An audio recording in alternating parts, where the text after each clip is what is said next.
Muy bien. Hola, ¿qué tal? ¿Cómo están? Bueno, estamos en esta segunda parte, ¿no? De lo que es el metabolismo de los lípidos. Vamos a ver, ya hemos hablado mucho sobre la importancia que tiene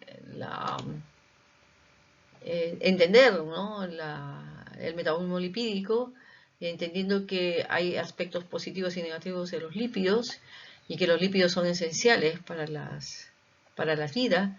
Sin lípidos no tuviéramos células, ¿no? Y también hemos visto en la clase anterior cómo los lípidos, las grasas dietéticas, son captadas por los enterocitos del intestino delgado. Bueno, y empaquetadas en kilomicrones. Entonces vamos a ver qué es lo que sucede con este viaje de los kilomicrones hasta, ¿no?, lo que vamos a entender como las proteínas LDL, HDL, VLDL y la importancia que tienen en los diferentes aspectos metabólicos, tanto en la salud como en la enfermedad, descritos por Hamilton en 1972. ¿Y cómo vamos a, ¿no?, aquí? ¿Qué es lo que vamos a hacer? ¿Cómo vamos a comenzar? En este artículo de 1950, ¿no?, vamos a ver cómo se describe la relación entre los lípidos sanguíneos y la arteriosclerosis. Entonces, para esta clase vamos a tener como caso el señor Martínez, de 52 años, con dislipidemia y riesgo cardiovascular. La idea de esta clase es que integren los diferentes procesos del transporte lipoproteico y el riesgo cardiovascular y cómo explica la regulación de síntesis y degradación de lípidos y aplicar la bioquímica a los desórdenes metabólicos, ¿no? Muy bien. El caso clínico del señor Martínez, de 52 años, cuyo motivo de consulta es el dolor precordial intermitente con antecedentes relevantes, hipertensión arterial, que es diagnosticada hace 5 años, tabaquismo, 20 paquetes al año, sedentarismo y un padre que murió a los 55 años con infarto agudo de miocardio. Los datos antropométricos: peso 92 kilos, con talla 1,70 y un índice de masa corporal de 31,8. Ustedes ya están sacando cuentas. ¿Qué características tiene desde el punto de vista antropométrico el señor Martínez? ¿No? Con un perímetro abdominal de 108, y observen ustedes los valores del perfil lipídico.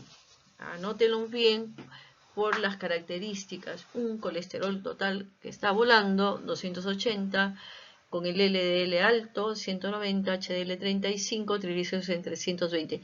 Pero observen también, ahí a la izquierda hay un enlace que se los voy a poner en la descripción del video, sobre una herramienta para ver riesgos, estimar riesgos, ¿no?, de enfermedades cardiovasculares, ¿no? Acá en la parte inferior está la captura de pantalla de lo que van a ver ahí, ¿no? Y lo aplicaremos en la clase presencial. Entonces, los lípidos son transportados de acuerdo a sus características con diferentes tipos de proteínas, dependiendo de cuál es el porcentaje que tengan de triglicéridos o de colesterol, ¿no? Y también van a tener diferentes características, diferentes receptores, cada uno de ellos. Generalmente están constituidos por una superficie, una monocapa de lípidos, y en su contenido hidrofóbico tienen triglicéridos y colesterol. Y las apolipoproteínas, que son las que los transportan y les permiten relacionarse con las células. Así tenemos que vamos a revisar lo que es kilomicrones, el VLDL, HDL y el caso aplicado. Entonces, veamos, los kilomicrones, como ven acá, son una clase de lipoproteínas cuya función principal es el transporte de lípidos de la dieta. Es una lipoproteína de menor densidad, mayor tamaño entre las lipoproteínas. Es la de mayor tamaño, ¿no?, de las lipoproteínas, y tiene que ver con el metabolismo de los kilomicrones de la vía exógena del transporte de lípidos, ¿no? Esta composición son partículas esféricas de lipoproteínas ricas en triglicéridos. Su núcleo hidrofóbico está compuesto principalmente de triglicéridos y ésteres de colesterol, y su superficie está formada por apolipoproteínas, fosfolípidos y colesterol libre. Los kilomicrones, recordemos, se sintetizan en las células epiteliales del intestino delgado, ¿no?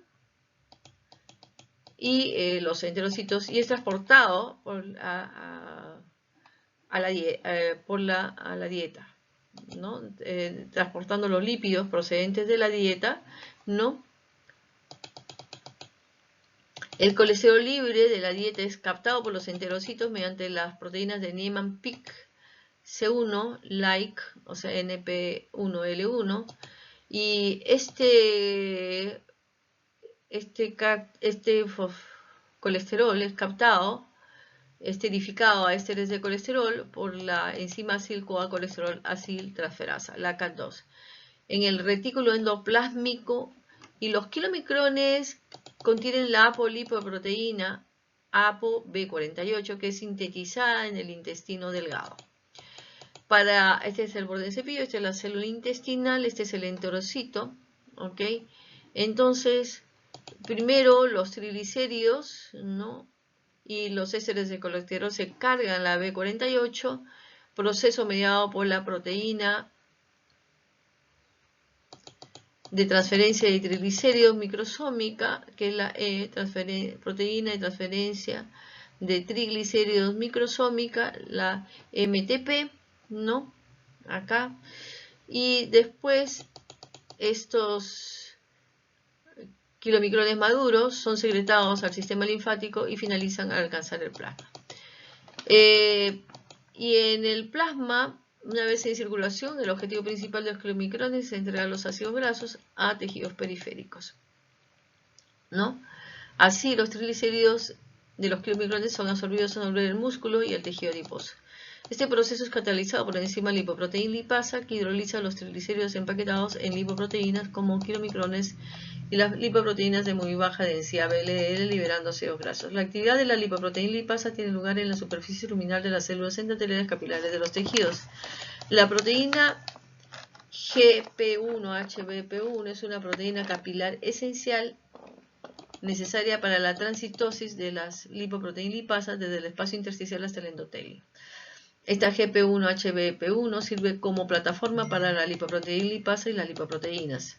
La apolipoproteína C3, que se encuentra en los kilomicrones, y la VLL reduce el aclaramiento y eliminación de las lipoproteínas ricas en triglicéridos. A medida que los kilomicrones pierden triglicéridos por la acción de la lipoproteína lipasa, se convierten en kilomicrones remanentes. Ya en el hígado, los remanentes de kilomicrones que han perdido parte de sus triglicéridos, pero aún contienen colesterol, son internalizados por el tejido hepático. La mayoría del colesterol restante en los kilomicrones es absorbido por el hígado. Esta absorción se produce principalmente a través de los receptores de LDL.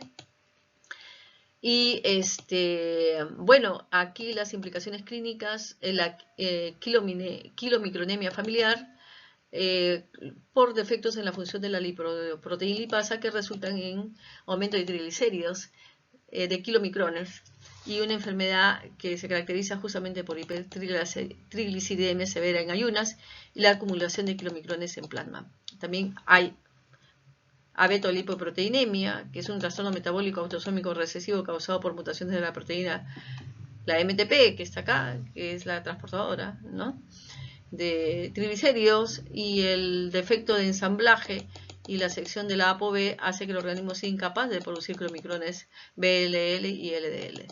La regulación también de la ApoC3, que se encuentra en el kilomicrón y reduce el aclaramiento de lipoproteínas ricas en triglicéridos, se ha informado que algunos portadores de mutaciones de esta, con elecciones heterocigóticas raras de la ApoC3, tienen niveles bajos de triglicéridos. Bueno, entonces, en la biogénesis de los kilomicrones vemos la formación de kilomicrón. Ocurre un proceso de 2 pasos dentro del lumen del retículo endoplásmico. En el primer paso, la lipoproteína B48 recién sintetizada está de aquí. La azulita es que es una chaperona para la proteína luminal, que es la proteína microsomal de transferencia de triglicéridos, que está acá en rojito, ¿no? En morado, ya. Hacia el retículo endoplásmico rugoso, ¿no? La ApoB sigue entonces dos destinos. Puede formar complejos estables con partículas densas, que es esta de acá, que son las DPs, que contienen principalmente fosfolípidos, colesterol y pequeñas cantidades de triglicéridos, o se degrada rápidamente en ausencia o asociación de lípidos abajo. En el retículo endoplásmico liso, los ésteres de triglicéridos y colesterol son transportados desde su inicio de síntesis en la membrana del retículo endoplásmico hasta una partícula en crecimiento a través de la proteína transportada microsomal, MTP, y se incorpora a la apolipoproteína A4. La ApoA4 para formar una partícula grande que brota del retículo endoplásmico rodeada por una membrana, esta membrana, lo que resulta en la formación de la vesícula de transporte de prekilomicrones, ¿no? Otras proteínas, incluyendo la L-FAF y la CD36, también participan en la formación de estos prekilomicrones después de la fusión con proteínas de transporte vesicular clave como la COP1, que está por acá, ¿no? Esta de acá, la COP1. Estos kilomicrones se incorporan a un complejo vesicular que se trasloca y se fusiona en el complejo de Golgi. Y aquí la ApoA1 llega en vesículas de transporte diferentes a las vesículas con prekilomicrones y se une a los kilomicrones para formar un kilomicrón maduro que contiene ApoA1, ApoA4 y ApoB48. Los kilomicrones maduros salen del complejo de Golgi en grandes vesículas de transporte que se fusionan con la membrana vasolateral, ¿no? Y se secretan, ¿no? Muy bien.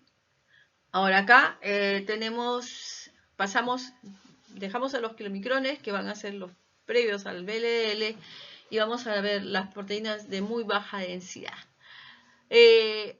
Observen ustedes, aquí en el esquema vamos a ver que las lipoproteínas de muy baja densidad contienen apolipoproteínas B100, la ApoB, en su superficie como una proteína estructural y una monocapa de fosfolípidos, y en el colesterol libre y apolipoproteínas como la apolipoproteína C2, APOC2 y APOC3, la apolipoproteína 3, ApoE3 y la ApoE5.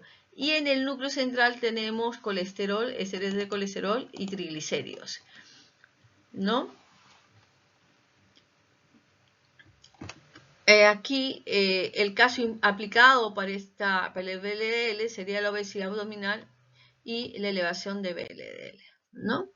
¿Cuál es la biogénesis y lipidificación y tráfico intracelular del VLDL? ¿No? El VLDL ensamblado en el hígado comienza con la cotraslación o traslación de la ApoB a través del retículo endoplásmico rugoso, ¿no? La transferencia de triglicéridos microsomales, la proteína, ¿no? Que transfiere triglicéridos, que ya la vimos en los kilomicrones, va a jugar un rol esencial en inicio de la lipidificación de la ApoB, extrayendo los fosfolípidos y triglicéridos del retículo endoplásmico, ¿no? Sin una suficiente lipidación, el ApoB naciente es degradado. Después de la lipidación inicial, el VLDL es lipidado nuevamente con una gran cantidad de lípidos, no para formar VLDL maduro. Existe en el retículo endoplásmico, el VLDL es empaquetado dentro de vesículas llamadas ya las COP2, ¿no? De las vesículas COP2, para iniciar, la cual es iniciado por la activación de las pequeñas SAR1, que es la Rush-like GTPS SAR1. No, acá está. Muy bien. El metabolismo de las VLDL en la circulación tras su entrada al torrente sanguíneo, ¿no? Las VLDL sufren hidrólisis por la lipoproteína lipasa, la lipoproteína lipasa endotelial y la lipasa hepática, lo que libera ácidos grasos libres de los triglicéridos centrales y los fosfolípidos de superficie. La actividad de la LPL, de la lipoproteína lipasa, es inhibida por la apolipoproteína C3 y la proteína similar a la angiopoyetina, ANGPTL3, 4 y 8, mientras que es activada por la ApoA5 y ApoC2. Es decir, ya saben, ¿quién activa la lipoproteína lipasa? La ApoA1 y la ApoC2.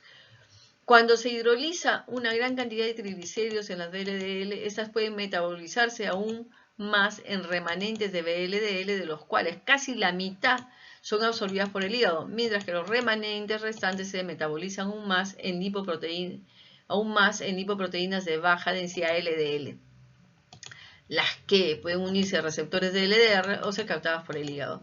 Los remanentes excesivos de VLDL y LDL pueden depositarse en las paredes de los vasos sanguíneos y formar placas arterioscleróticas, ¿no? Muy bien. Estos son los remanentes que pasan acá a depositarse en las placas arterioscleróticas, en la íntima que vamos a ver de aquí, ¿no? Muy bien. Ahora hablemos del colesterol LDL, llamado también colesterol malo por su relación con las enfermedades cardiovasculares, ¿no? Los LDL que son lipoproteínas de baja densidad, se reconoce como el principal factor de riesgo y la causa más relevante para el desarrollo de enfermedad cardiovascular aterosclerótica. Por esta razón se le conoce comúnmente como el colesterol malo, en contraste con el colesterol de las lipoproteínas de alta densidad, que históricamente fue considerado el colesterol bueno. Les invito a ver el video que hay sobre estas características del colesterol, y a continuación se detalla el papel del LDL en la enfermedad según las fuentes que hemos revisado. Tenemos el rol en el transporte del colesterol. El LDL es la principal lipoproteína transportadora de colesterol en el plasma. Transporte del colesterol endógeno y aproximadamente 2/3 del colesterol total en el plasma se unen al LDL para formar colesterol LDL. Esas lipoproteínas pues llevan el colesterol y los ésteres de colesterol a la pared arterial. ¿Cuál es el mecanismo de aterogenicidad y por qué está asociado este peligro al LDL? Pues por su capacidad de iniciar y promover la aterosclerosis, ¿no? Que es el proceso de formación de placas en las arterias. ¿Cómo es que sucede esta acumulación en la íntima arterial? Es que esta aterosclerosis comienza con la acumulación y retención de lipoproteínas, ApoB, ¿no? Acá. Vemos acá, en la capa íntima de la arteria. Entonces el LDL retenido en la pared arterial por proteínglicanos es modificado y principalmente es oxidado y formado un OX de LDL y agregación de LDL. Este LDL modificado es el que se considera el más aterogenético que el LDL nativo. Entonces, ¿cómo es que se produce esta modificación del LDL? Por oxidación, glicación, por ejemplo en la diabetes, pero oxidación, adhesión de ApoC3, y por ser el subtipo de LDL pequeño, ¿no? Y denso. Este LDL pequeño y denso es una subclase de LDL específica que considera más prominente la aterogénesis.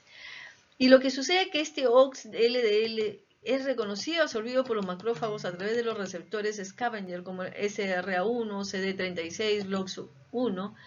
A diferencia del receptor LDL normal, estos receptores scavenger no se regulan a la baja cuando el colesterol intracelular aumenta. Esta absorción no regulada del LDL contenido en el OX-LDL hace que los macrófagos se transformen en células espumosas, ¿no? Cargadas de colesterol, y esto hace que es la principal característica distintiva de las lesiones tempranas de aterosclerosis. La evidencia epidemiológica y clínica respalda fuertemente la necesidad de reducir los niveles de LDL colesterol. Estudios históricos como lo de Framingham Heart Study confirmaron los efectos negativos del LDL colesterol en las enfermedades cardíacas. La hipercolesterolemia, caracterizada por elevación de colesterol LDL, es un factor de riesgo para enfermedades asociadas a hipercolesterolemia, enfermedades cardíacas asociadas a hipercolesterolemia. ¿Qué hay sobre el receptor de LDRL? La deficiencia del receptor de LDRL es la causa más común de hipercolesterolemia familiar, donde los pacientes presentan niveles marcadamente elevados de colesterol LDL y un inicio temprano de enfermedades cardiovasculares debidas a hipercolesterolemia. La falta de este receptor provoca niveles altos de LDL en la circulación, lo que conduce a la formación de placas ateroscleróticas, por lo que ya hemos con el mecanismo ya mencionado. De ahí que el concepto de que en las guías clínicas y los ensayos aleatorizados que apoyan la idea de cuanto más bajo mejor para la reducción del colesterol LDL, ya que eso se correlaciona fuertemente con una mejor atenuación de las enfermedades cardíacas debidas a hipercolesterolemia. De tal manera que la reducción de 1 milimol equivalente a 39 miligramos de cilindro de colesterol LDL se ha asociado con una reducción del 10% en la mortalidad por todas las causas, principalmente debido a su reducción en las muertes por enfermedades cerebrovasculares.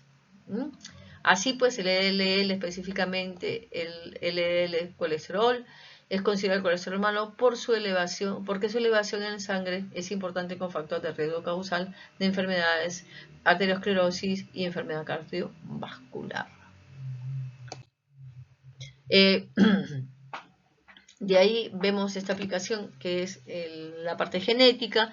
Estudios aleatorizados mendelianos observan cómo es esta distribución, ¿no? Ya que el LDL en la hipercolesterolemia familiar, donde habíamos hablado, que es un trastorno autosómico codominante que se caracteriza por acumulación de niveles elevados de colesterol. El LDL del nacimiento, lo que aumenta el riesgo de enfermedad cardiovascular.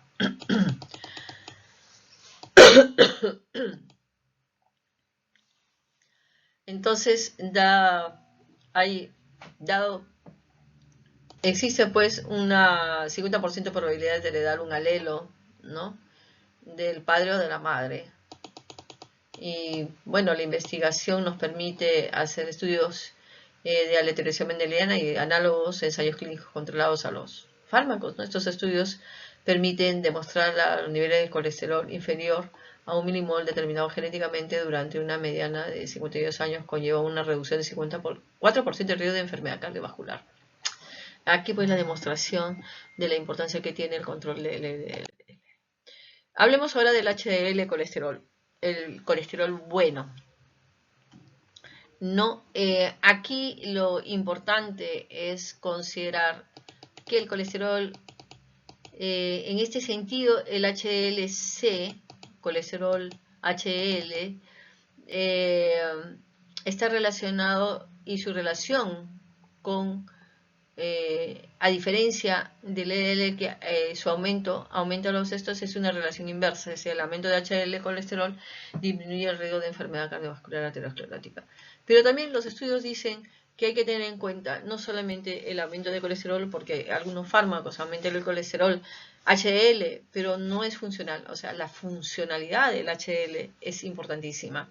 Entonces, es de ahí que es la interacción entre estos dos factores, entre HDL y enfermedades cardiovasculares, es más compleja, ¿no? Y además, porque hay que entender que el HDL colesterol tiene otras funciones más, ¿no?, esenciales, ¿no?, para la protección cardiovascular, ¿no? Y entonces, además, ¿por qué? ¿Qué particularidad tiene el HDL, el colesterol HDL? Es que tiene una función antiaterogenética. ¿Por qué? Porque su participación en el transporte inverso del colesterol, que se llama RCT, ¿no?, en inglés. Entonces, transporte inverso del colesterol es el proceso mediante el cual el exceso de colesterol es retirado de los tejidos periféricos, o sea, que le llaman el transporte reverso del colesterol, ¿no?, especialmente de los macrófagos dentro de las paredes arteriales, donde contribuye a la formación de placas ateroscleróticas, y transportado de vuelta al hígado para su excreción, ¿no? Y entonces el HDL Es una lipoproteína altamente heterogénea, variando en tamaño y densidad y compuesta por una compleja mezcla de lípidos y proteínas. Ahí la apolipoproteína A1 es la principal proteína estructural del HDL, del colesterol HDL, sintetizada primariamente en el hígado y en el intestino. La APO1 es crucial para iniciar el transporte reverso de colesterol y la formación de HDL. Entonces, la APO1 ¿no? Acepta el colesterol libre de las células periféricas por un proceso mediado por un transportador que es la ATP Binding Case Transporter 1, ABCA1, y una vez formada, la HDL naciente es madurada por la enzima lecitina colesterol aciltransferasa, la LCAT, y que esterifica el colesterol libre en ésteres de colesterol, lo que permite que el colesterol se traslade al núcleo hidrofóbico de la partícula, transformando el pre-beta HDL en HDL3 y posteriormente en HDL2, que son ricas en lípidos. Después se produce el aclaramiento hepático. La HDL madura entrega el éster de colesterol al hígado, principalmente a través del Scavenger Receptor Class B, tipo 1, SRB1, y además hay un intercambio de lípidos. La HDL participa en el intercambio de ésteres de colesterol por triglicéridos con otras lipoproteínas como la LDL, VLDL, un proceso mediado por la proteína de transferencia de ésteres de colesterol. Bueno, así, además de esa función protectora para evitar la arteriosclerosis, tiene otras funciones adicionales, ¿no? Es que tiene propiedades antioxidativas, ya que transporta enzimas antioxidantes como la paraoxonasa 1, la PON1, que ayuda a proteger al LDL de la oxidación. ¿Recuerdan el paso clave en la aterogénesis para formar la OX-LDL? Propiedades antiinflamatorias y antitrombóticas, ya que en condiciones fisiológicas normales también muestra la HDL propiedades antiinflamatorias, por ejemplo la APO1 inhibe los procesos prooxidativos y proinflamatorios. Entonces, aquí viene el concepto de HDL disfuncional, porque lo que la literatura dice es que el simple nivel alto de HDL colesterol no garantiza la protección contra enfermedad cardiovascular, ya que la función es más importante que la cantidad. Así, los estudios de intervención clínica que intentaron elevar los niveles de HDL con inhibidores de la enzima CETP, ¿no? La niacina, generalmente fallaron al demostrar una reducción significativa en el riesgo de ACV, ¿no? Lo que enfatizó la importancia de la función, ¿no? Fallaron en la reducción de la enfermedad cardiovascular. Y entonces, ¿por qué puede ser disfuncional? Entonces, aquí la HDL puede volverse disfuncional debido a modificaciones postrelacionales de su proteína, tales como, a ver, adivinen, ¿ya? 1. Oxidación. Ocurre predominantemente en condiciones inflamatorias y frecuentemente involucra la mielopiroxidasa. La modificación oxidativa de la APO1 suprime las actividades antiinflamatorias y antiapoptóticas. Y lo otro, ya lo tienen en mente, la glicación. ¿Y dónde ocurre? En la hiperglucemia crónica, como en la diabetes, y puede alterar la composición y funcionalidad de las HDL. Como consecuencia de esa disfunción, pierde su capacidad, pues la HDL, de promover el flujo de salida de colesterol, capacidad de transporte retrógrado del colesterol, y puede incluso asociarse con la disfunción vascular mediada por LOX1. ¿Va? Bueno, y las otras funciones importantísimas, pues, que no debemos olvidar del colesterol como molécula transportadora, pues desempeña vital, pues, en el transporte lipídico, la función estructural en las membranas celulares, justamente, ya que representa el 40% de la composición de las membranas, ya lo revisamos la vez pasada, pero de todas maneras proporciona integridad estructural y elasticidad y ayuda a minimizar el efecto de temperatura en la fluidez de membrana. Recuerden a las balsas lipídicas, la lipid rafts, que contribuyen a la formación de balsas lipídicas, que en la membrana plasmática va a contener un papel crítico en la función celular como la señalización celular, reconocimiento de patógenos y adhesión y motilidad. Además de ser el precursor de moléculas bioactivas como hormonas, esteroideas, como el estrógeno, ¿no? Los ácidos biliares, ¿no? La vitamina D, bueno, y entre otros. Además, la función en el sistema nervioso, claro, no debemos olvidar el sistema nervioso, ya que el cerebro es el órgano más rico en colesterol del cuerpo humano, Entonces es uno de los lípidos más abundantes en la mielina del sistema nervioso, ya que la mielina irá las acciones y mejora la transmisión de señales. Entonces es esencial en el fortalecimiento sináptico, ¿no? Sobre todo en la memoria a largo plazo, y facilita la sinaptogénesis. Muy bien.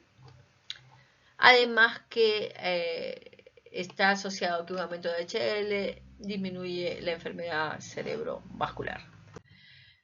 Muy bien, entonces el HL se ha relacionado con algunas enfermedades como la degeneración macular relacionada con la edad, pero ahí interesante es que tiene que ver con los transportadores, ¿no? Entonces aquí lo que hay es un problema hay un problema acá porque hay a través de los receptores de Scangeber, el colesterol de lipoproteína de baja densidad transporta el colesterol a través de los miembros de la familia de receptores, como ustedes verán acá. No, el proceso es el mismo. El problema es la mediación, ¿no?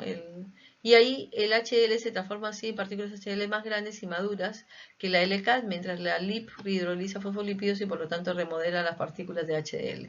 Y aquí las HDL clásicas que contienen poliproteína presentes en la circulación están ausentes en la retina, por lo que se ha sugerido que la CETP desempeña un papel en la transferencia de colesterol esterificado entre lipoproteínas y las proteínas y la membrana de los receptores. Los discos fotoreceptores son ricos en lípidos y la HL podría actuar como transportador de colesterol y fosfolípidos entre el EPR y la matriz interfotorreceptora, favoreciendo su síntesis de degradación.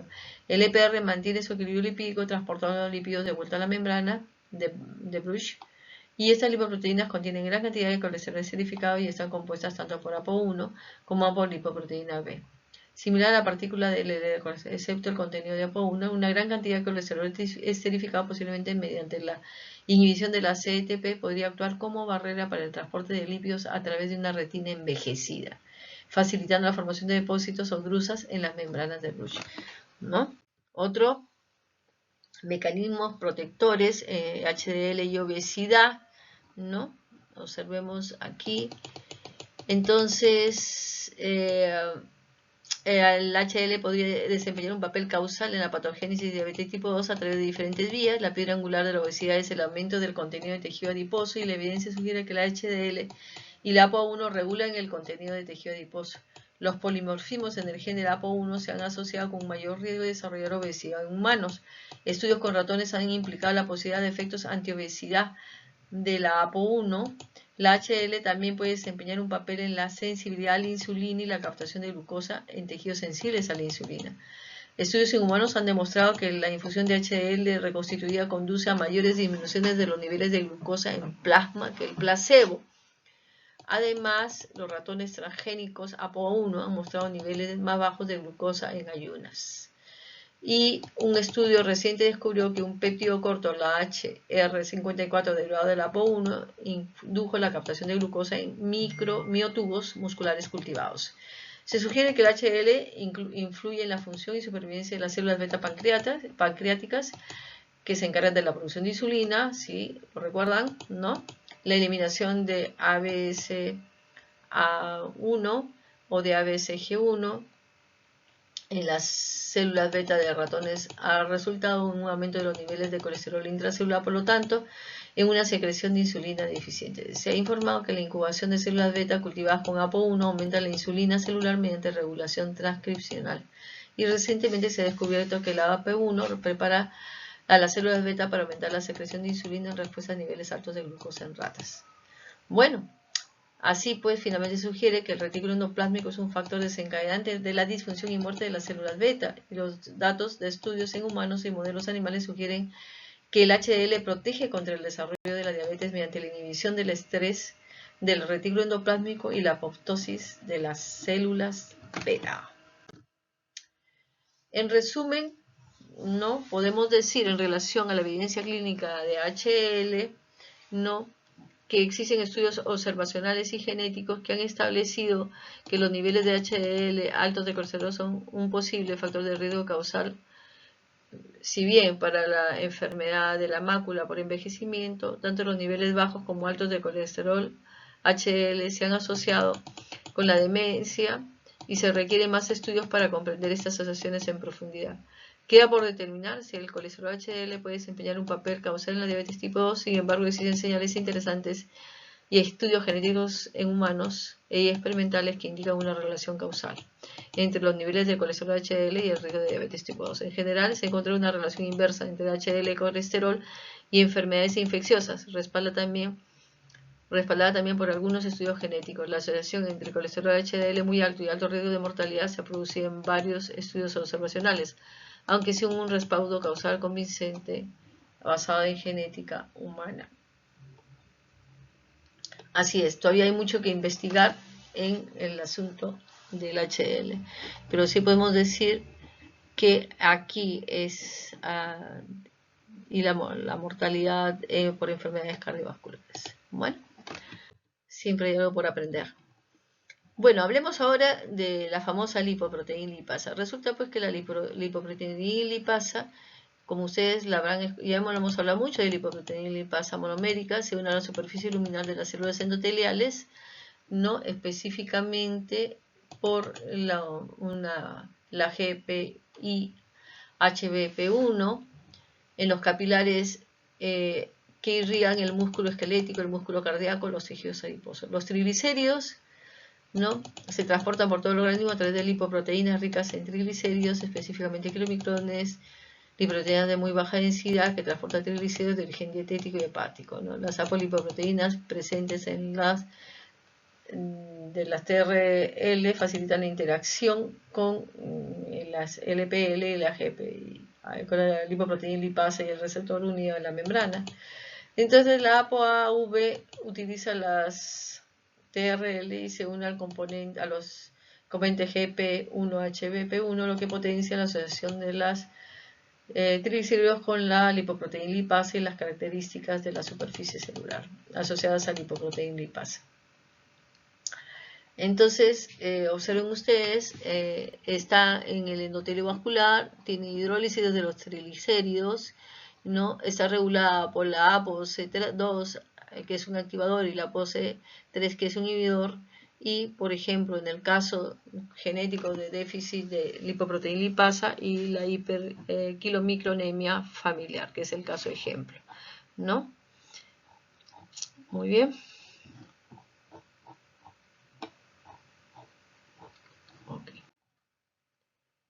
Biosíntesis ahora de ácidos grasos. La mayoría de ácidos grasos se necesitan células para cubrir necesidades metabólicas, ¿no? Provienen de la ingesta de lípidos. Estos se utilizan como fuente de energía. Ya lo hablamos en la reunión pasada. Sin embargo, vamos a hacer aquí algo más. Cuando la célula tiene sus necesidades energéticas cubiertas, el exceso de ácidos grasos se almacena como triacilgliceroles. En organismos vertebrados superiores como el ser humano, como ocurre en las llamadas células adipocitos, ¿no?, el exceso de glucosa también puede llevar a la síntesis de ácidos grasos. Entonces, anteriormente se pensaba que la biosíntesis ocurría por medio de beta-oxidación, pero en sentido inverso. Sin embargo, no es así. La oxidación de los ácidos grasos ocurre en la mitocondria, pero su síntesis ocurre en el citoplasma o en el estroma de las células vegetales. Otra diferencia fundamental entre los dos procesos es que la oxidación necesita FAD y NAD, mientras que la síntesis requiere NAD reducido, NADP reducido. Además, las enzimas que caracterizan cada proceso también son diferentes. No obstante, a pesar de estas diferencias, en la química de ambos procesos sí es la misma en sentido inverso, como se escribirá, como lo veremos. Entonces, lo primero que se produce es la lanzadera de citrato malato, ¿no? Porque es justamente el malato el que se unía al acetil-CoA, ¿no? Y entonces, porque ahí empieza, la biosíntesis de ácido graso se inicia con acetil-CoA, pero esta se origina en el interior de la mitocondria con la decarboxilación del piruvato o bien por oxidación de ácidos grasos durante la beta-oxidación. De tal forma que es necesario que el acetil-CoA salga de la mitocondria. La membrana interna de la mitocondria es impermeable a muchos compuestos, entre ellos acetil-CoA. Como no puede salir, en vez de eso salen equivalentes, es decir, la molécula interior de la mitocondria para generar acetil-CoA es exportada al citoplasma. En este caso, el citrato, para eso se utiliza la lanzadera citrato malato, también conocida como la lanzadera citrato piruvato, y el citrato sale de la mitocondria usando un transportador que se exporta citrato al mismo tiempo que importa malato, de ahí su nombre. Utilizando la energía de ATP, el citrato es convertido en oxalacetato y se genera acetil-CoA. Esta reacción es básicamente la primera reacción del ciclo de Krebs, pero en sentido inverso. El oxalacetato es convertido en malato, similar a la octava reacción del ciclo de Krebs, pero en sentido inverso, y el malato es incorporado a la mitocondria por la lanzadera citrato-malato. El malato recién introducido a la mitocondria se incorporará al ciclo de Krebs para convertirse en oxalacetato, que después se originará el citrato. Este podrá continuar el ciclo de Krebs o salir de la mitocondria para participar en la síntesis de ácidos grasos en el citoplasma. Una vez que se ha formado acetil-CoA en el citoplasma, puede dar inicio a la síntesis de ácidos grasos de manera general. Esta comienza con la síntesis de la malonil-CoA y por medio de reacciones sucesivas que se repetirán en un ciclo se formará el ácido palmítico. Un ácido saturado de 16 átomos de carbono a partir del ácido palmítico, palmitato en su forma ionizada, se podrá ya sintetizar otros ácidos grasos de cadenas más largas o más cortas. También se podrá llevar a cabo la formación de dobles enlaces, ¿no? Como vamos a ver en la siguiente. Aquí estamos. Como decimos inicialmente, la formación de la malonil-CoA, ¿no?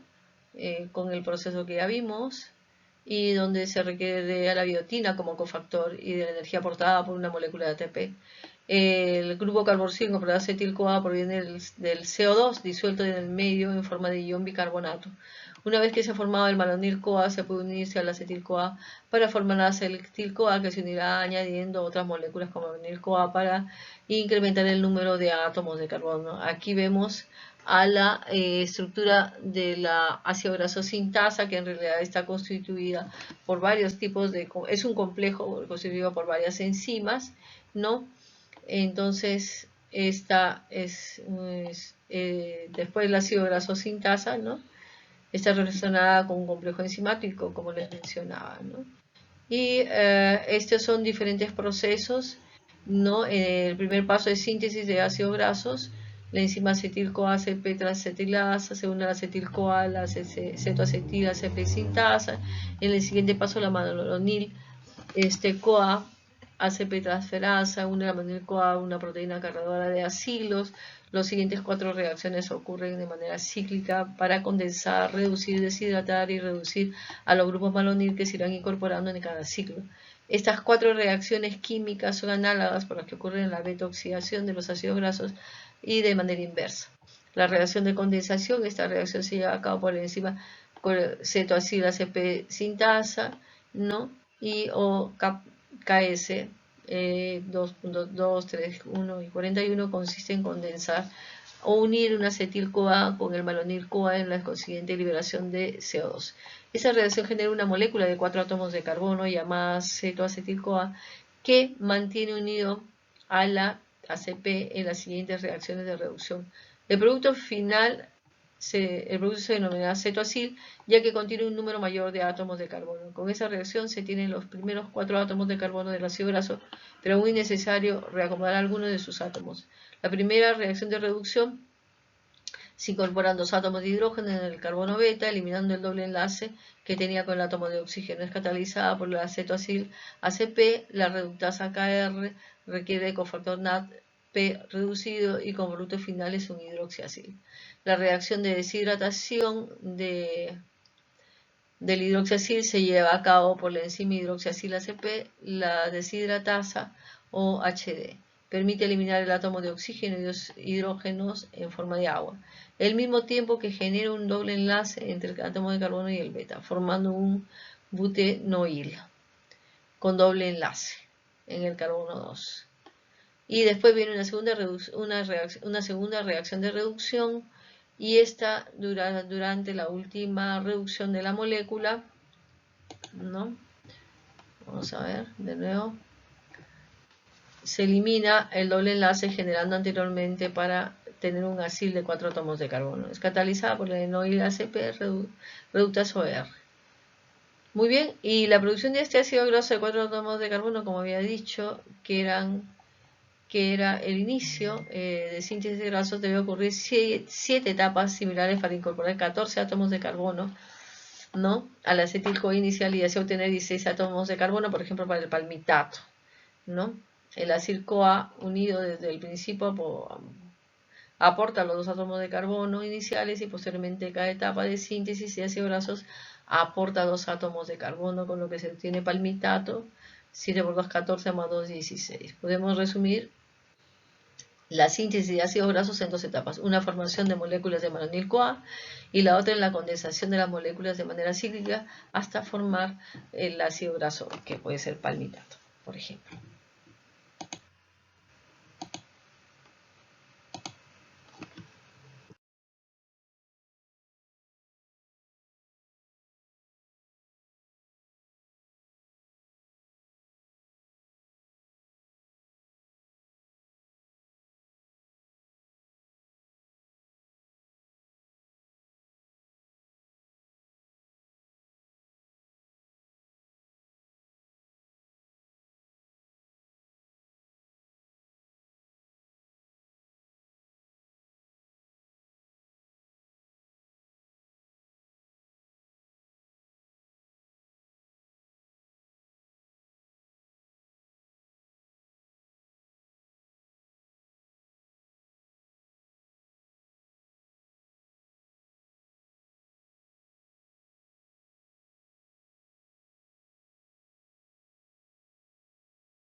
Entonces, los procesos que se dan es elongación, ¿no?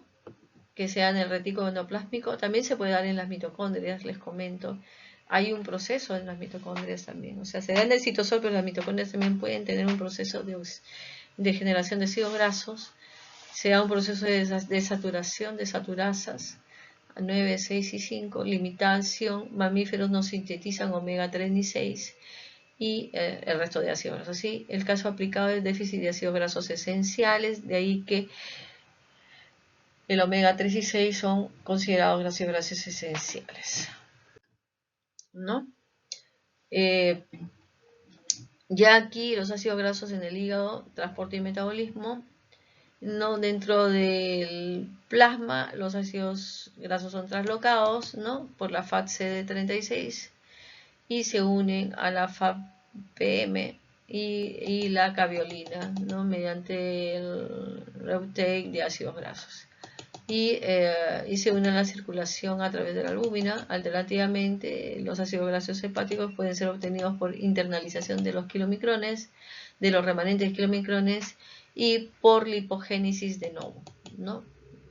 Esto también puede ocurrir a través de una actividad en base a 3 enzimas clave: la ATP hidratoliasa, la acetil-CoA carboxilasa y la sintasa de ácidos grasos. En el citosol, los ácidos grasos son unidos a las proteínas unidas de ácidos grasos, la FABP1, y por el carrier la proteína carrier de esteroles 2-SCP2, la cual puede controlar la distribución celular.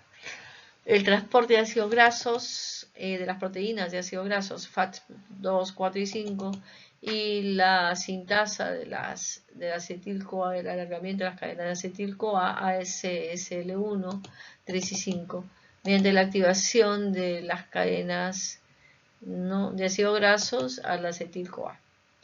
la molécula acetil-CoA y su vía y la canalización de las vías metabólicas a través de... Y esto asociado también en la mitocondria tiene una función de promover la biosíntesis de triglicéridos. En el citosol, las acetil-CoA son unidas a las acetil-CoA binding proteins y o a la SCP, acetil-CoA tioesterasas, ¿no? La cotioesterasa superfamilia y los miembros de 1, 2 y 5 aparecen como una conregulation, counterreaction de la ACL-SL y la actividad de la ACL por catalizar la hidrólisis de la acetil-CoA moléculas dentro de los ácidos grasos y la CoA. Bueno, esto es un mecanismo que provee algo del control y el balance de ácidos grasos y el CoA dentro de los hepatocitos. Y la regulación de la lipogénesis. Hay activadores como la insulina y los carbohidratos en la dieta, inhibidores como el glucagón y los ácidos grasos y la leptina. Y aquí el caso aplicado sería la resistencia a la insulina y la esteatosis hepática, ¿no? Aparte, hoy no le puse acá. Ya, la activación transcripcional de novo, de la lipogénesis de novo, en adipocitos en respuesta a dietas ricas en azúcares o grasas. Tras el consumo de carbohidratos, los adipocitos absorben una parte de glucosa circulante a través del GLUT4, estimulado por la insulina. Posteriormente, mediante la glucólisis, en el citosol, la glucosa se convierte en piruvato, que se transporta a las mitocondrias para su posterior oxidación en el ciclo del ácido tricarboxílico, ciclo de Krebs. El citrato, un intermediario del ciclo de Krebs, se exporta al citosol y se utiliza como sustrato para la lipogénesis de nuevo. ¿Recuerdan la lanzadera malato, ¿no? Del malato? Entonces la regulación de la lipogénesis se realiza principalmente a nivel transcripcional y la proteína de unión al elemento de respuesta de carbohidratos, que es la CHREBP, que desempeña un papel fundamental en la lipogénesis de los adipocitos. Los metabolitos de la glucosa generados durante la glucólisis activan esta proteína reguladora, la CHRBP alfa, que junto a la proteína X similar a MAX-MLX se une a los elementos de respuesta a carbohidratos en los promotores de genes diana, incluidos los que codifican la ATP citratoliasa, la acetil-CoA carboxilasa, la ácido graso sintasa y la esteroil-CoA desaturasa y la proteína CHRBP, ¿no? Esta CHRBP induce, a su vez, activa aún más la expresión de su gen diana, que en última instancia promueve la síntesis de ácidos grasos.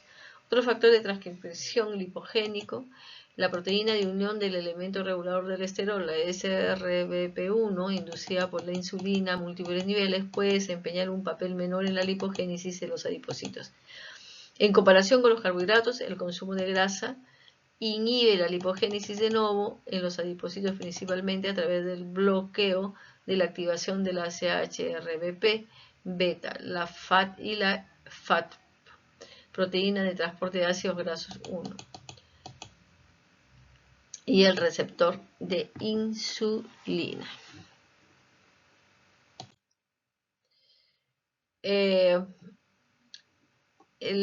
Bueno, ya hemos hablado un poco sobre la síntesis de triglicéridos, ¿no? La ruta del glicerol trifosfato, tejidos hígado y tejido adiposo, regulación por disponibilidad de precursores, y aquí la hipertrigliceridemia familiar es lo aplicado. En los hepatocitos las isoformas son predominantes, ¿no? Y el ácido lipofosfatídico producido es acilado por la acilglicerol de 3-fosfatosilitransferasa para formar ácido fosfatídico, que puede ser desfosforilado por la fosfatasa de ácido fosfatídico para formar el diacilglicerol. Eso lo revisamos la vez pasada, así es que ya no lo vamos a tocar un poco. Entonces hay la movilización de ácidos grasos, hay 3 grandes recursos, ¿no? De ácidos grasos, que son las dietas, el lipídico, el tejido tisular, ¿no?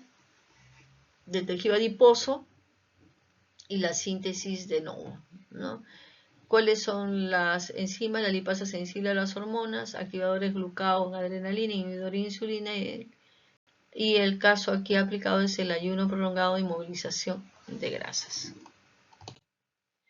La beta-oxidación es el proceso metabólico que degrada los ácidos grasos, ¿no?, en unidades de 2 carbonos, acetil-CoA, para generar energía en forma de ATP. Este proceso ocurre principalmente en las mitocondrias durante el ayuno o el ejercicio intenso y es fundamental para obtener energía cuando las reservas de glucosa son bajas. Para ello, los ácidos grasos son activados y transportados a la matriz mitocondrial, donde son oxidados en un ciclo de 4 reacciones recurrentes que producen acetil-CoA, NAD reducido y FAD reducido.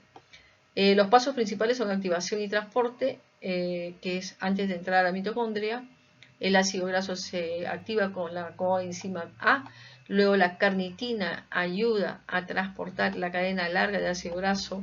Acá tenemos la participación de la carnitina a través de la membrana mitocondrial interna para su oxidación. La beta-oxidación de los ácidos grasos mitocondrial, ¿no? Tenemos aquí, bueno, hay varios elementos, ¿no? Varios elementos que tienen que ver aquí con la conversión, ¿no? En este caso, la acilcarnitina entra a la intermembrana mitocondrial, el espacio intermembrana, y es transportado a la matriz mitocondrial por la CaCT4, acilcarnitina convertida. La acilcarnitina convertida de nuevo de regreso a acetil-CoA y a carnitina.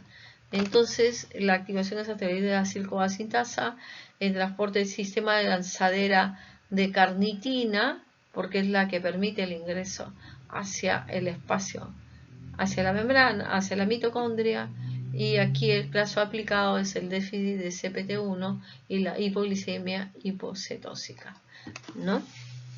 Acá vemos los mecanismos: ácidos grasos, acil-CoA sintasa, acil-CoA carnitina, acilcarnitina y el ingreso, ¿no?, a la mitocondria a través de la lanzadera.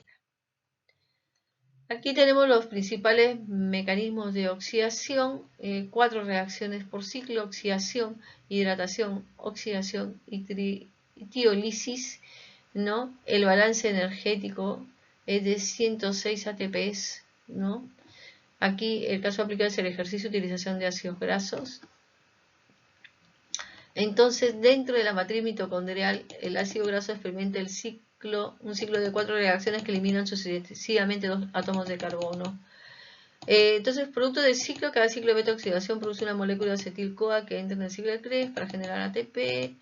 NAD reducido o FAD reducido que transportan electrones a la cadena de transporte de electrones para producir ATP.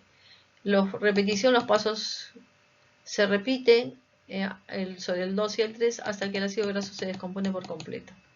Por ejemplo, un ácido graso de 16 carbonos se reduce a 8 moléculas de acetil-CoA y a través de 7 ciclos. Es importante como fuente de energía, ¿no?, vital, ya que periodos de baja disponibilidad de glucosa como el ayuno prolongado del ejercicio de resistencia, protección muscular, ayuda a proteger los músculos del desgaste catabólico, a proporcionar una fuente de energía alternativa, y es un proceso altamente eficiente que genera una gran cantidad de ATP para las necesidades energéticas del organismo. La beta-oxidación es un proceso catabólico de los ácidos grasos en el cual se suprime la eliminación de un par de átomos de carbono sucesivamente en cada ciclo para el proceso mediante oxidación, hasta que el ácido graso se descompone por completo en las 2 moléculas de acetil-CoA, ¿no?, que serán posteriormente oxidadas en la mitocondria para generar energía química en forma de adenosín trifosfato. Muy bien. Y acá están las 4 reacciones recurrentes: oxidación, hidratación, oxidación y tiólisis.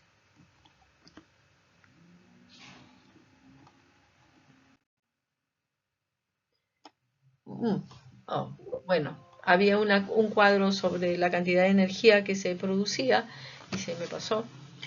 Y condiciones, los cuerpos cetónicos. Los cuerpos cetónicos por cetogénesis, condiciones. Les invito a ver un video donde hay sobre los cuerpos cetónicos en el sistema nervioso. Se presentan en condiciones de ayuno, diabetes, dieta cetogénica. La localización es en la mitocondria hepática, productos acetato, beta-hidroxibutirato y acetona. Y aquí el caso aplicado de la cetoacidosis diabética. Los cuerpos cetónicos son utilizados por el cerebro, corazón y músculo. Es importante por un combustible alternativo a la glucosa y hay una adaptación cerebral en el ayuno prolongado y el caso aplicado de la dieta cetogénica en la epilepsia refractaria. En la biosíntesis del colesterol, todos los átomos de carbono se derivan del acetil-CoA, ¿no? El precursor del acetil-CoA, la localización es en el citosol y el retículo endoplásmico, la enzima limitante es la HMG-CoA reductasa y el caso aplicado al mecanismo de acción de las enzimas, ¿no? Y aquí vemos la vía de biosíntesis. En la biosíntesis todos los átomos de carbono se derivan de acetil-CoA. La biosíntesis del colesterol se puede dividir en 4 etapas: síntesis de mevalonato, MBA. 2 moléculas de acetil-CoA son catalizadas inversamente por la tiolasa para formar acetil-CoA. Aceto-acetil-CoA, el aceto-acetil-CoA y el acetil-CoA son catalizados para formar 3-hidroxi-3-metilglutaril coenzima A, que es el HMG-CoA, y por la HMG-CoA sintasa. Finalmente, la HMG-CoA sintasa CoA es catalizada por la HGMOA reductasa para convertirse en mavalonato. Un paso que requiere 2 moléculas de NAD reducido y protones y te determina la velocidad de biosíntesis del colesterol.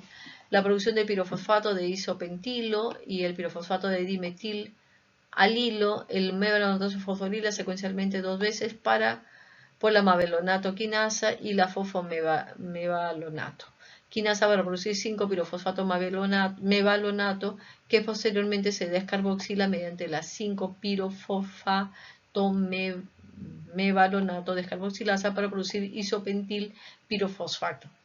El isopentil pirofosfato se convierte en dimetil alil pirofosfato, catalizado por la isopentanoil pirofosfato isomerasa y el DMAPP que utiliza junto con el IPP como materia prima para el tercer paso de la síntesis del colesterol. La síntesis del escualeno, el IPP y el DMAPP se condensa para la farmesiltransferasa para formar geranil pirofosfato, seguido de una segunda reacción de condensación entre la geranil pirofosfato y el IPP para formar farnesil pirofosfato y finalmente 2 moléculas de farnesil pirofosfato se condensan por el escualeno sintasa para formar el escualeno. El escualeno se cicla para formar lanosterol y posteriormente para sintetizar colesterol. El escualeno pues forma un ciclo cerrado catalizado por el escualeno monooxigenasa y la 2,3-óxido de escualeno lanesterol ciclasa para formar lanosterol. El lanosterol se convierte en colesterol en más de 20 pasos.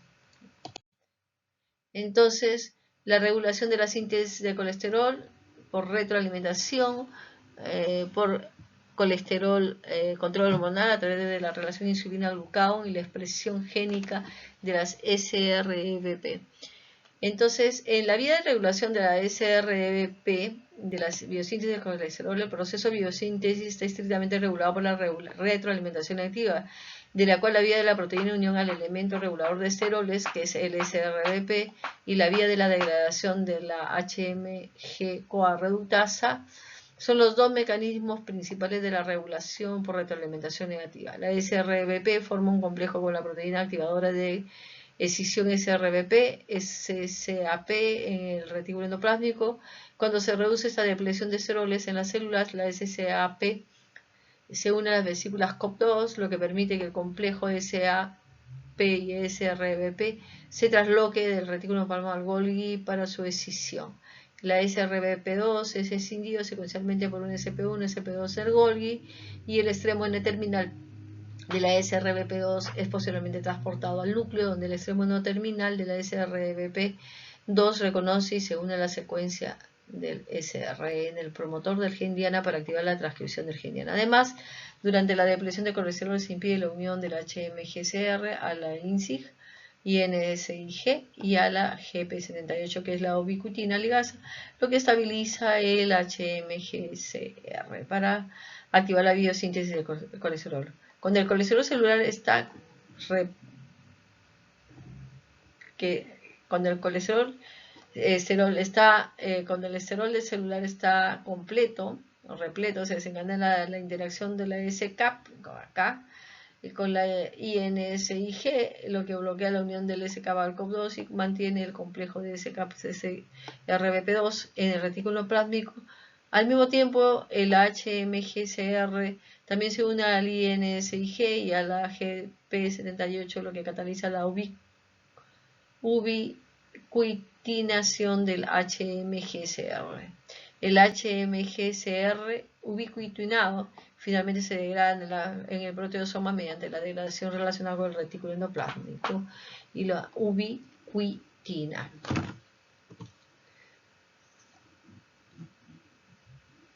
Estos mecanismos han ido siguiendo las diferentes partes. Entonces, aquí vemos este esquema de la vía biosíntesis colesterol en el retículo endoplásmico, donde estamos destacando las interacciones de la PM22, la MC4, la PGRMS1, la DHDCR7 y la DHCR24, que han sido identificadas mientras proteómica, y aquí vemos el tráfico de colesterol recién sintetizado en las células de Schwann, las vías típicas del colesterol desde el retículo plásmico hasta la membrana plasmática se muestran aquí. Estas son las vías típicas de la modificación de la cantidad de colesterol que en la membrana plasmática, ¿no? Y donde se observan diferentes acumulaciones de colesterol. La regulación del colesterol, del transporte de colesterol, también la alimentación diaria y la síntesis hepática endógena son las principales fuentes de colesterol humano, de las cuales la captación de colesterol libre dietético está mediada por la proteína de Niemann-Pick 1, ya habíamos hablado de eso en los enterocitos, y la endocitosis del colesterol por la Niemann-Pick 1 1 responde al cambio de concentración celular de colesterol. Es decir, el colesterol libre captado por la Niemann-Pick en los enterocitos se esterifica de colesterilo por la CIRCOA, colesterol acetilfenasa 2 ACAT2, que se carga la ApoB48 con triglicéridos mediada por la proteína de transferencia de triglicéridos microsomal para formar kilomicrones. Después de las triglicéridos en colesterol se hidrolizan y utilizan. La mayor parte del colesterol restante se absorbe a través del receptor de lipoproteínas de baja densidad en el hígado. Por el contrario, parte del colesterol no esterificado es bombeado de vuelta al lumen intestinal por las proteínas transportadoras de unión al ATP, la ABC, G5 y G8, o sintetizada pre-beta HDL por la ABCK1 y liberado por la recirculación. El colesterol sintetizado endógenamente en el hígado se convierte en BLL, con triglicéridos ApoB5, y la mayor parte de BLL se convierte entonces en LDL, que es el principal transportador por el colesterol endógeno. El LDL es captado por los receptores Cabañera de los macrófagos, donde se expresa la CD36 receptores Cabañera1 y el receptor LD1, que hemos visto. Para la oxidación, el LOX1 aumenta la esteroesclerosis, promoviendo aún más la acumulación de colesterol. La LL es endocitada en los macrófagos y hidrolizada por la lipasa para producir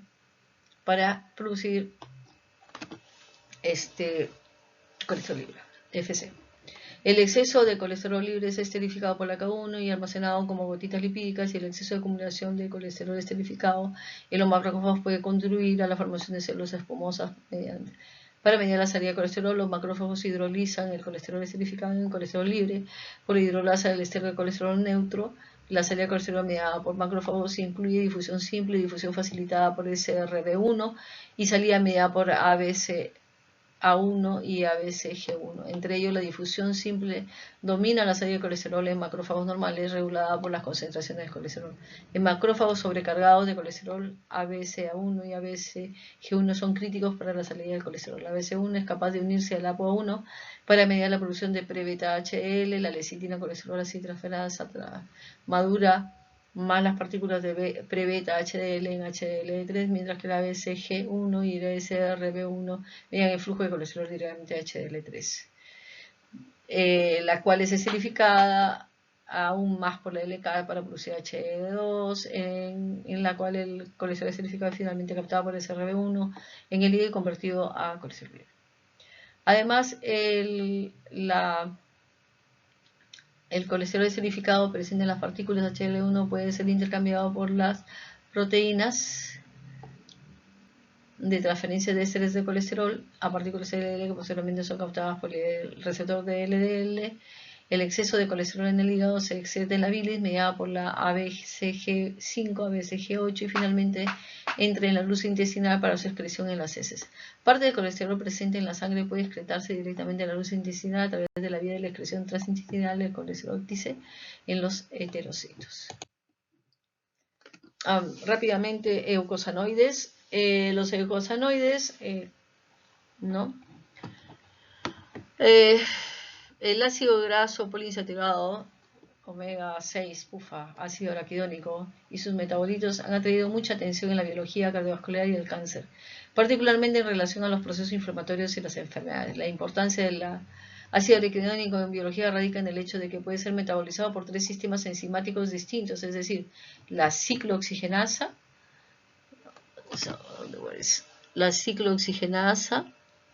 la lipooxigenasa, ¿no? Ahí hay una ciclooxigenasa, las COS, también conocidas como PGH sintasas, y la citocromo P450 oxigenasas, ¿no? Citocromo P450, la ciclooxigenasa y la lipooxigenasa. ¿Y qué genera? Para generar un espectro impresionante de mediadores de ácidos grasos biológicamente activos. La vía del ácido araquidónico desempeña un papel clave en la biología cardiovascular, carcinogénesis y muchas enfermedades inflamatorias como asma, artritis, entre otras. El ácido araquidónico es esterificado en la superficie interna de la membrana celular y es hidrolizado en su forma libre por la fosfolipasa A2, que a su vez es metabolizada por la ciclooxigenasa, la lipooxigenasa y las enzimas de citocromo P450. Un espectro de mediadores bioactivos que incluye prostanoides, leucotrienos, ácidos epoxi-eicosa trienoicos, ácido dihidroxi-eicosa tetraenoico, ácidos eicosa tetraenoicos, lipoxinas. Muchos de estos últimos mediadores se consideran nuevos objetivos preventivos y terapéuticos para las enfermedades cardiovasculares, los cánceres y las enfermedades inflamatorias. Muy bien. Entonces, el ácido araquidónico no tiene muchos mecanismos moleculares que subyacen a las acciones del ácido molecular relacionadas con 3 vías metabólicas principales y la progresión de la enfermedad cerebrovascular y el cáncer.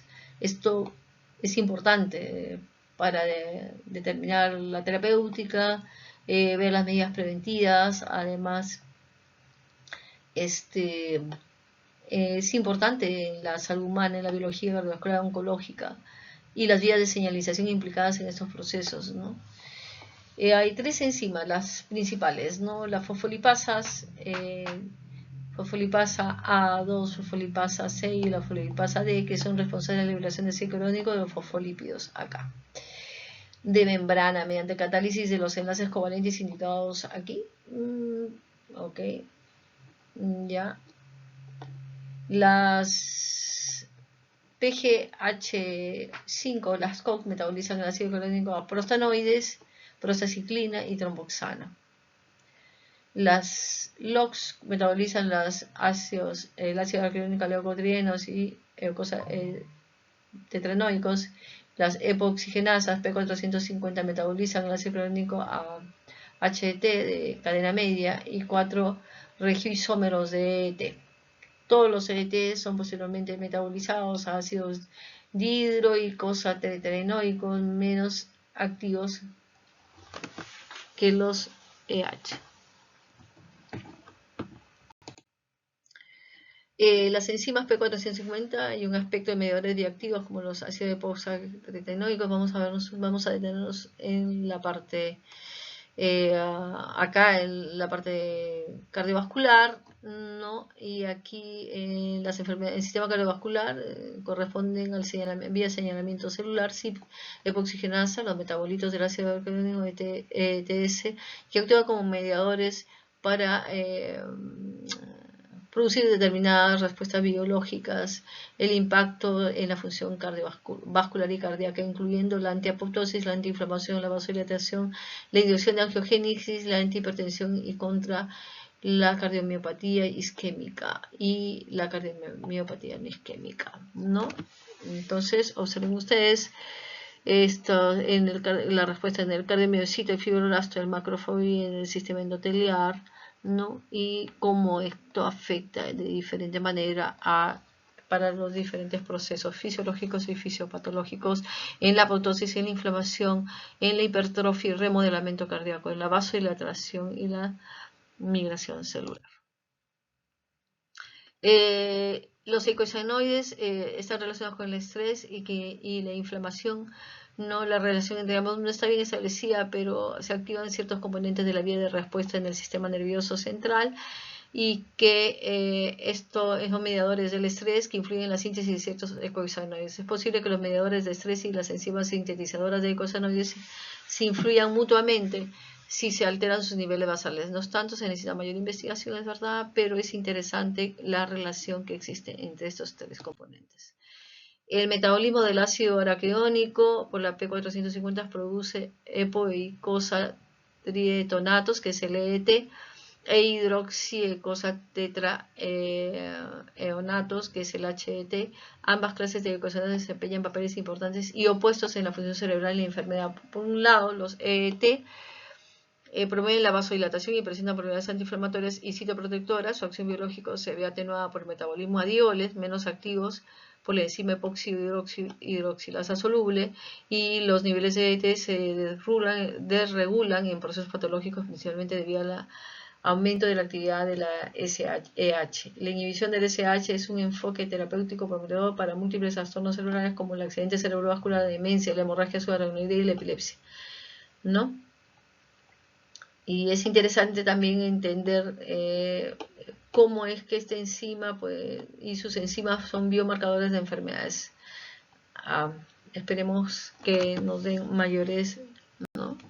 En la medida que aparecen, ¿no? Entonces, así cuál es la epoxigenasas y las gamma hidroxilasas y la producción del 2-HT y por el otro lado el ET. Vamos a ver.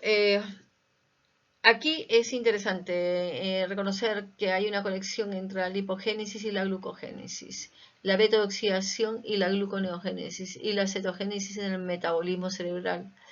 Y aquí vamos a tener las diferentes adaptaciones metabólicas en la diabetes. Observen ustedes que las relaciones entre todos estos sistemas metabólicos están relacionados con todas las actividades del organismo. Vamos a ver un poquito de historia sobre el desarrollo del metabolismo energético, ¿no? Miren ustedes, 1847. Y hay cosas importantes dentro, claves, ¿no? Como el establecimiento de la conservación de la ley de la energía, el descubrimiento del efecto Barbour, la identificación del ATP, la elucidación del ciclo de ácido tricarboxílico, que son los avances más significativos para entender el proceso de energía metabólica. Ya volveremos a ver esto en la última, cuando tengamos toda la unidad de todos los procesos metabólicos. Existen las principales vías metabólicas que están integradas, ¿no? O vemos, mira, hay una integración entre las vías de la producción de los ácidos grasos, la síntesis de ácidos grasos, ¿no? El ciclo de Krebs, la producción de triglicéridos, la generación en la cadena respiratoria, ¿no? Entonces, hay pues una regulación y una señal de regulación. La glicólisis comienza con la fosforilación de la glucosa en isoquinasa, produciendo 6 fosfogluconatos. Subsecuentemente, la fosfofructoquinasa 1 se convierte, ¿no?, en fosfofructoquinasa 1,3-diosoda. Para finalmente, después de una serie de procesos, nos va a generar el piruvato. El piruvato puede tener varias vías, o se va por la vía del citosol, para la vía anaeróbica formar NAD y conseguir más NAD para producción, ¿no? O también te puedes ir hacia el ciclo de ácido tricarboxílico, y ahí vamos a conseguir que entre el ciclo de ácido tricarboxílico es convertido ya en glutamato, ¿no? Por las lanzaderas que hay a nivel de la mitocondria. Entre el ciclo de se produce, van a caer los electrones, producto de esos mecanismos de oxidorreducción, van a la cadena de electrones y se genera ATP, ¿no? Y una parte de esto va a salir para formación de aminoácidos, para formación de ácidos grasos, ¿no? en este proceso. Existe pues una integración entre todos estos elementos, ¿no? Entonces, por ejemplo, aquí tenemos algunos ejemplos sobre bajo condiciones fisiológicas el corazón previamente libera ácidos grasos, ¿no? Del ciclo ácido, la energía de ácido tricarboxílico para generar, ¿no?, energía que suplemente. En varios estados de enfermedad, con enfermedad isquémica y de reperfusión, estos cambios en energía del metabolismo energético llevan al incremento de producción de ROS, de free radicals, que afectan la función mitocondrial, ¿no? Y en lo mismo en la diabetes, ya habíamos visto que hay una modificación en post-traduccional de las proteínas por la glicación de las enzimas y de los receptores que van a conducir a cambios en el metabolismo celular. Entonces, en el caso del señor Martínez, ¿lo recuerdan? El señor Martínez, 52 años, que tenía obesidad, ¿no? Tiene un LDL elevado, ¿no? Y con un clearance disminuido, el HDL bajo, transporte reverso deficiente, por lo tanto, pero tiene un antecedente familiar también importante, ¿no? Que habría que investigar. Murió a 55 años, muy joven, de un infarto de miocardio. De repente es un problema, una dislipidemia familiar. No tiene alto los LDL, ¿no?, y disminuido el LPL. Entonces hay un riesgo, si aplican la calculadora de riesgo, tiene un riesgo cardiovascular alto, ¿no? Bueno, entonces podemos decir que, en resumen, tenemos tenemos el transporte lipoproteico, ¿no?, a través de kilomicrones, VLL, LDL, HDL, que hay una relación entre síntesis y degradación que depende del balance energético, y que hay puntos clave en cada una de estas rutas, y que es importante conectar todas estas rutas del metabolismo de los lípidos dentro del metabolismo global. Bueno, alguna parte de la bibliografía que se las colgaré en la descripción del video. Y recordemos que la bioquímica no es solo memorizar vías, es comprender la fisiopatología para tratar a los pacientes. Gracias.